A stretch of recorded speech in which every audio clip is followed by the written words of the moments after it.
तो भैया इससे ये डस्ट तो बोर्ड से हट जाएगी, लेकिन क्या माइक्रो ऑर्गेनिज्म हम हटा सकते हैं? ऐसे नहीं हटा सकते हैं, क्योंकि हम उसी के बारे में तो पढ़ रहे हैं। यही तो हम जान रहे हैं कि आखिर उनको हटा फिर कैसे सकते हैं। तो भैया hello everyone, welcome back to Vidyarthi. मैं हूं आकांक्षा, आपकी साइंस टीचर। तो भाई हम क्लास 8 का चैप्टर नंबर 2 जो कि माइक्रो ऑर्गेनिज्म यानी हमारी उस इनविजिबल दुनिया के बारे में है जो हम अपनी नेकेड आई से नहीं देख सकते हैं, यानी हम उसे कैसे देख सकते हैं? फोल्डस्कोप या माइक्रोस्कोप, किसी भी मैग्नीफाइंग ग्लास के थ्रू हम माइक्रोस्कोपिक ऑर्गेनिज्म को जो है देख सकते हैं। तो भैया अब तक हमने काफी सारी चीजें जो है इसमें ऑलरेडी पढ़ ली थी, और हमने माइक्रो ऑर्गेनिजम्स की जो वैरायटी होती है थोड़ी बहुत वो भी पढ़ ली थी, जैसे कि protozoa, bacteria, fungus, virus, algae, ये सारी चीजें हमने पढ़ ली थी। यूनिसेलुलर मल्टीसेलुलर क्या होता है ये भी हम देख चुके हैं। तो चलिए देखते हैं अब आगे आपके चैप्टर में और क्या क्या बाकी है।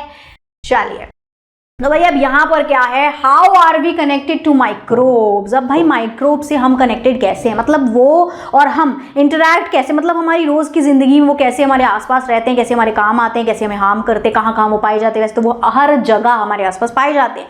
ये वाली एक्टिविटी हम पिछली वाली वीडियो में करके देख चुके थे कि हमारे आसपास हर चीज में अलग अलग तरीके के माइक्रो ऑर्गेनिज्म जो है वो पाए जाते हैं। ठीक है, तो चलिए अब यहाँ पर इन्होंने क्या लिखा हुआ है। अगर कभी भी आपने नोटिस किया होगा कि अगर आपके घर में नींबू होता है, टमाटर होता है, संतरा होता है, बहुत दिनों से वो आपने रखा हुआ छोड़ दिया है, तो कुछ दिनों बाद वो सड़ जाता है।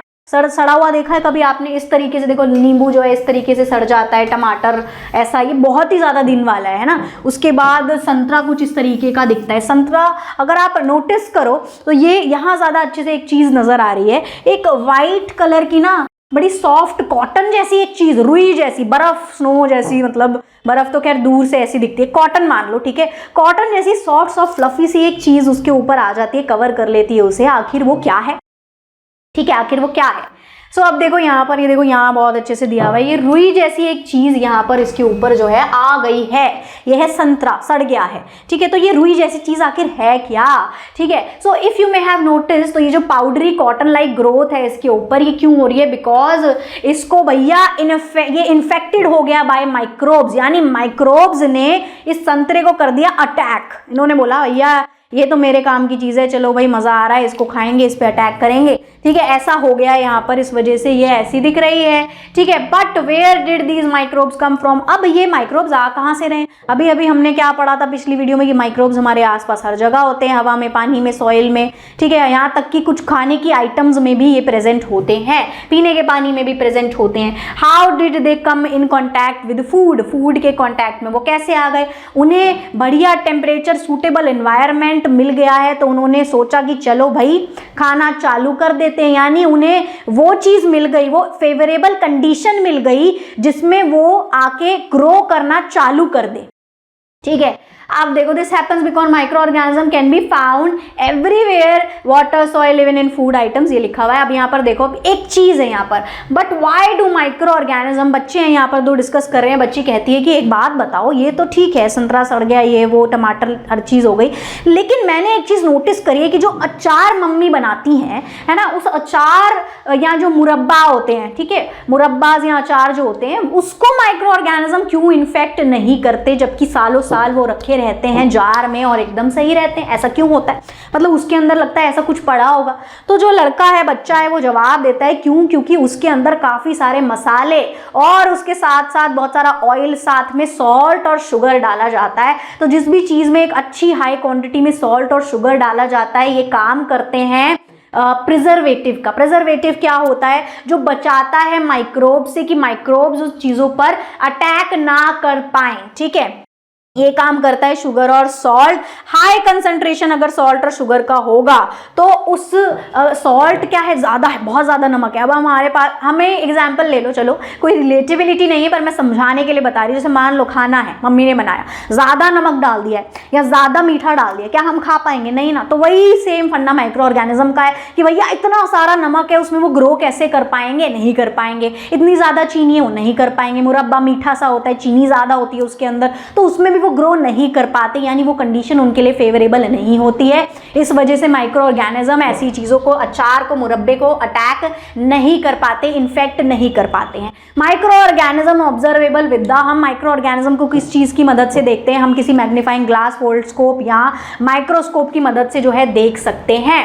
ठीक है, कहाँ कहाँ वो पाए जा रहे हैं, लीव्स पे, स्टेम पे, यहाँ तक कि रूट्स पे भी होते हैं। एग्जिबिट ग्रेट डाइवर्सिटी, यानी कि इनकी क्या है, एक बहुत बड़ी डाइवर्सिटी है, यानी वो तरह तरह के अलग अलग माइक्रो ऑर्गेनिज्म अलग अलग चीज़ पे, अलग अलग जगह पे, अलग अलग टेम्परेचर्स में पाए जाते हैं। यानी कि अगर कोई हार्श कंडीशन है, जैसे कि बहुत ज़्यादा कहीं पर गर्मी पड़ रही है, हॉट स्प्रिंग्स, वॉल्केनोज में भी माइक्रो ऑर्गेनिज्म है, लेकिन अलग तरीके की उनकी अडेप्टेबिलिटी है वहाँ रहने की। जैसे कि हमने एक चैप्टर में, आपने पहले वाली क्लासेस में पढ़ा होगा कि जो एनिमल्स भी होते हैं वो जगह के हिसाब से अडेप्ट हो जाते हैं। जैसे कि फॉर एन एग्जाम्पल अगर आप बात करो कैमल की, तो जो डेजर्ट में कैमल पाया जाता है उसकी स्किन पे ज़्यादा फर नहीं होते क्योंकि वहाँ गर्मी होती है, जबकि जो पाया जाता है कहाँ पर, पहाड़ों पर, ठीक है, क्या वो मर जा रहा है, नहीं, वो वहाँ पर भी जिंदा है, जी पा रहा है, और उनकी बॉडी में एडेप्टेबिलिटी आ गई, यानी फर आ गए हैं जो उन्हें ठंड से प्रोटेक्ट करें। ऐसे माइक्रो ऑर्गेनिज्म के पास भी ऐसी एबिलिटीज़ आ जाती हैं, वो जहाँ जिस जगह पर रहने उस हिसाब से वो मॉडिफाई हो जाते हैं और वहाँ जी पाते हैं, ठीक है, जिंदा रह पाते हैं।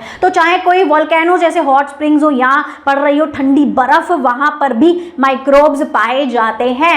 ठीक है, एक्सट्रीम कंडीशंस में भी ये मिलते हैं। सम लाइक गट, और हमारे पेट, हमारे जो पेट होता है, जो स्टमक होता है, वहां पर भी डाइजेशन को स्मूथ और अच्छा बनाने के लिए हेल्दी वाले गट बैक्टीरिया होते हैं। अगर आपने सुना होगा याकुल्ट वगैरह की ऐड आती है, प्रोबायोटिक बोलते हैं कि इसमें प्रोबायोटिक होता है, आपकी गट हेल्थ के लिए बहुत अच्छा है, पेट के लिए बहुत अच्छा है, डाइजेशन के लिए बहुत अच्छा है, इसको पियो तो भैया जो है आपका पेट एकदम बढ़िया रहेगा, खाना अच्छे से डाइजेस्ट हो जाएगा, है ना। क्यों? क्योंकि वो माइक्रोब्स जो होते हैं, वो जो बैक्टीरिया होते हैं एक तरीके के, दही खाना चाहिए, दही में लैक्टोबैसिलस बैक्टीरिया अगर आपने सुना होगा, और भी होते हैं, ठीक है, वो क्या करते हैं, वो हमारे पेट में जाते हैं, हमारे पेट को एक ठंडक और हमारे फूड को इजीली ब्रेक डाउन होने में हेल्प करते हैं, यानी टूटने में हेल्प करते हैं और डाइजेशन को आसान बनाते हैं।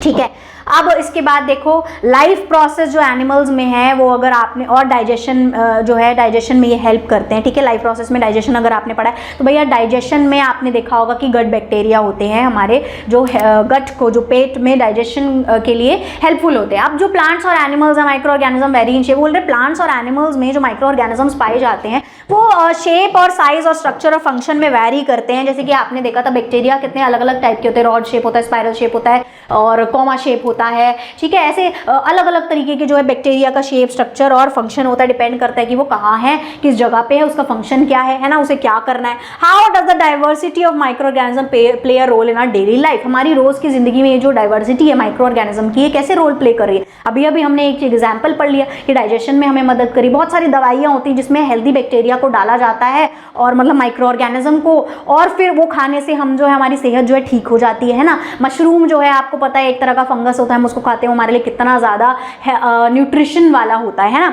तो इस तरह से गुड तरीके से भी रोल प्ले करते हैं और बहुत सारी हमें डिजीजेज वगैरह भी हो जाती है अगर आसपास ऐसे माइक्रोब्स हो, तो इस तरीके से भी रोल प्ले करते हैं। How do they help clean the environment. अब यहाँ सवाल ये है, इनका सवाल थोड़ा सा हटके है, वो तो हमने पढ़ लिया, वो तो हमें पता चल गया, कह रहे हैं कि हमारे एनवायरनमेंट को ना साफ रखने में माइक्रोब्स का बहुत बड़ा रोल है। तो कैसे है, क्यों है, बताइए। ठीक है, तो कैसे है, इस पे एक एक्टिविटी है। अब आपको करना क्या है, आपको ले लेना है एक खाली कंटेनर, ठीक है, बड़ा सा एक बॉक्स ले लेना है इस तरीके का। ये देखो बच्चों ने लिया हुआ है, अगर वुड का बॉक्स मिल जाए तो बहुत अच्छी बात होगी। इस तरीके का एक आपको खाली बॉक्स ले लेना है। गार्डन में से आपको उठानी है, आधा उसको मिट्टी से कवर कर देना है, मतलब गार्डन से आधी इसमें मिट्टी भर देनी है। ठीक है, मिट्टी भर देनी है। उसके बाद आपको कुछ फ्रूट्स और वेजिटेबल के छिलके इसके अंदर डाल देने हैं और उसके ऊपर फिर से सॉइल की एक लेयर कवर कर देनी है और उसको 2 से 3 हफ्ते तक आपको ऐसे ही छोड़ देना है। उसके बाद 2-3 हफ्ते के बाद आप जाके उसको ऑब्जर्व करो, क्या आपको उसके अंदर कोई चेंज दिख रहा है, क्या जो छिलके थे, जो पील्स थे फ्रूट्स और वेजिटेबल्स के, वो अभी भी सेम ऐसे एज इट इज दिख रहे हैं। तो आप इसमें क्या ऑब्जर्व करोगे, आप देखोगे कि भैया यहाँ तो जो है कुछ बदल गया है। ठीक है, आप क्या ऑब्जर्व करोगे कि यहाँ पर कुछ बदल गया है। क्या बदल गया है, आप सोचोगे अरे छिलके कहाँ चले गए, ये तो छिलके गायब हो गए। गायब नहीं हुए हैं, वो बस ट्रांसफॉर्म हो गए हैं, चेंज हो गए हैं। कैसे चेंज हो गए हैं, आपको इस तरीके का जो है एक मैन्योर, मतलब इस तरीके का आपको कुछ दिखेगा कि ये क्या हो गया है, इसमें छिलके जो है आपने डाले तो ऐसे थे, लेकिन अब आपको मिट्टी जो होगी वो पूरी ऐसी ही दिखेगी, ब्राउन कलर की। सो fruits and vegetable peel decompose into dark colour manure, यानी ये सड़ के गल के पूरी तरह से चेंज हो गए हैं, कन्वर्ट हो गए हैं एक डार्क कलर के मैन्योर में, खाद में, ठीक है। जो खाद काफ़ी अब न्यूट्रिशन रिच हो गई है आपको किसी भी प्लांट्स को ग्रो करने के लिए, ठीक है। फर्टिलिटी इंक्रीज करेगी, वो सॉइल की फर्टिलिटी को इंप्रूव करेगी, ठीक है। यानी अब आप कोई भी बढ़िया सा प्लांट इसमें उगा देंगे तो उसको सारे न्यूट्रिएंट्स मिल जाएंगे और वो बढ़िया बड़ा बड़ा होके अपना पेड़ जो है बढ़िया से बड़ा हो जाएगा, ठीक है। न्यूट्रिशन रिच ये क्यों है, क्योंकि देखो फ्रूट्स और वेजिटेबल्स में क्या होते हैं, न्यूट्रिएंट्स होते हैं ना, वही न्यूट्रिएंट्स जो है बस कन्वर्ट हुए हैं और वो अभी भी वही हैं, उस सॉइल के अंदर मिक्स हो गए, यानी वो सॉइल भी क्या हो गई, न्यूट्रिएंट रिच हो गई। तो ये हुआ कैसे, किसने करा? आपने सोचा मैं तो भैया बस मिट्टी डाल के चला गया था, कन्वर्ट किसने कर दिया, चेंज कैसे, बदल कैसे गई खुद से? तो जी बदला है किसने? माइक्रो ऑर्गेनिजम्स ने। माइक्रो ऑर्गेनिजम्स आए, उन्होंने उस पर अटैक किया और उसको कन्वर्ट कर दिया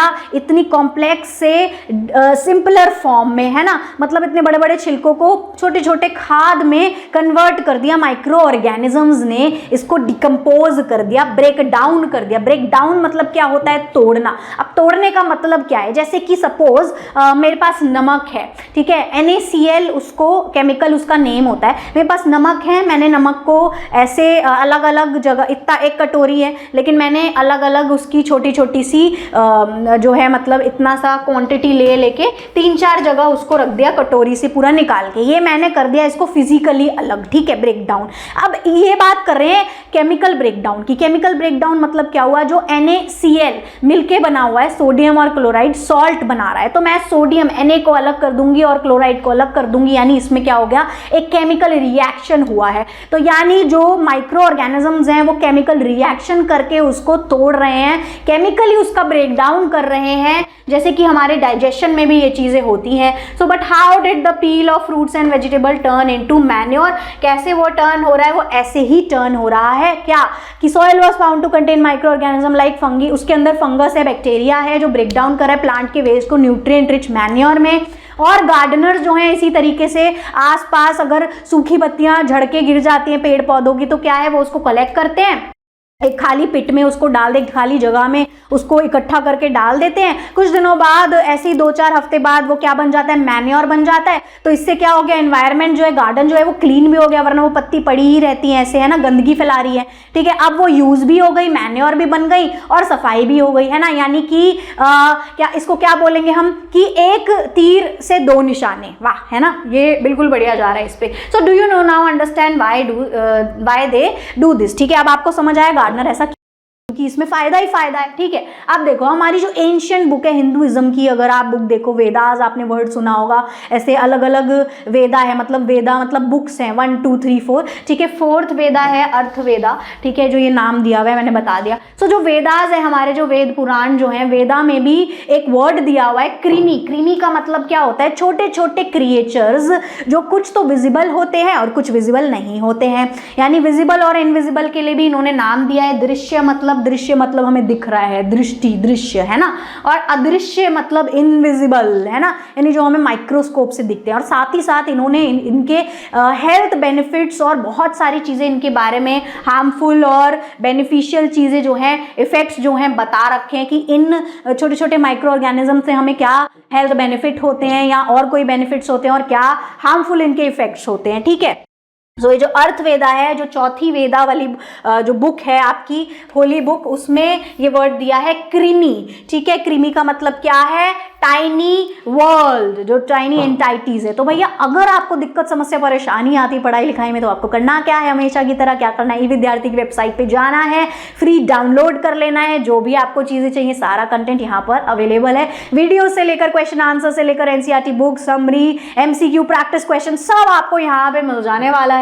चलिए आगे देखते हैं हम। डिकेइंग प्लांट, अब जो प्लांट सड़ गए हैं, गल गए हैं और नीचे गिर गई हैं लीव्स वगैरह, किन प्लांट्स की? गार्डन कंडीशंस में, और उसमें क्या होता है और कंटेनर्स डिसअपियर हो गया है, कुछ दिनों बाद आपको वो नजर ही नहीं आएगी। गिर गई थी, आज गिर गई थी, आप 4 हफ्ते बाद वहाँ गार्डन में जाओ, पार्क में जाओ, वो गायब हो जाएगी, दिखेगी नहीं आपको। क्यों? क्योंकि वो मैन्योर में कन्वर्ट हो गई, जो कि किसने किया है, जो कि माइक्रो ऑर्गेनिजम्स ने किया। माइक्रो ऑर्गेनिजम्स में उसने उस पर अटैक किया, उसको ब्रेक डाउन किया, उसको तोड़ा केमिकली और उसको न्यूट्रिएंट रिच सब्सटेंस बना दिया, जिसको हम मैन्योर बोलते हैं। दीज न्यूट्रिएंट्स क्या करते हैं, एनरिच करते हैं सॉइल को मतलब और ज्यादा फर्टाइल बनाते हैं, ठीक है, ताकि उसमें अच्छे से प्रमोट हो पाए प्लांट की ग्रोथ, ठीक है। Micro organism also decompose dead animals. अगर कोई छोटे छोटे से एनिमल्स भी मर जाते हैं, छोटे बड़े कैसे भी, तो उनको भी माइक्रो ऑर्गेनिज्म जाके अटैक करते हैं। डेड बॉडीज अगर किसी की मिल जाए, उन्हें अटैक करते हैं और उसको भी वो खाद में कन्वर्ट कर देते हैं।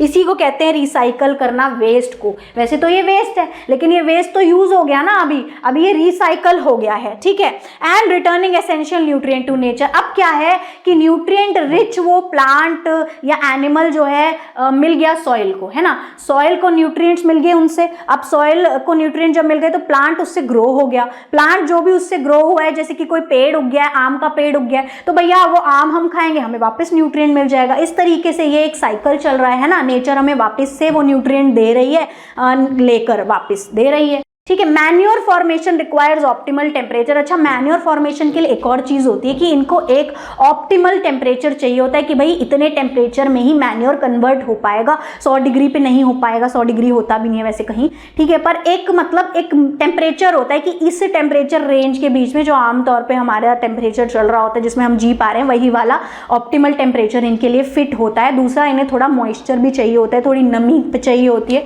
थोड़ा गीलापन भी इन्हें चाहिए होता है से मैन्योर को कन्वर्ट होने में।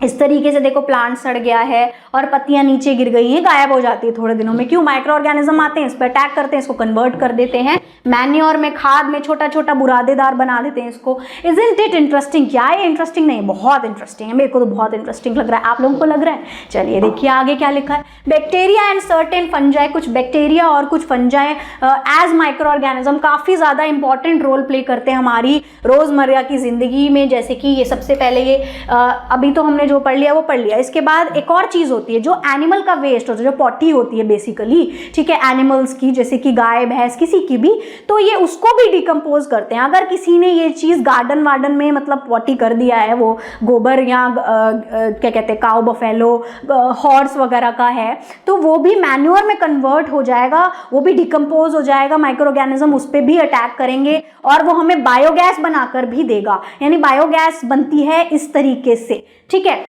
So we can also infer that microorganism not only help in plant growth, सिर्फ प्लांट की ग्रोथ में ही माइक्रोऑर्गेनिज्म हेल्प नहीं कर रहे हैं, बल्कि हमारे एनवायरनमेंट को क्लीन रखने में भी हमारी कितनी मदद कर रहे हैं, वेस्ट को ब्रेक डाउन करके। वरना इतना सारा वेस्ट हम कहाँ ले जाते, क्या करते उसका, है ना। तो अभी के लिए इस वीडियो में सिर्फ इतना ही। Thank you so much for watching. Bye bye students, फिर मिलेंगे अगली वीडियो में कुछ और नई इंटरेस्टिंग बातों के साथ।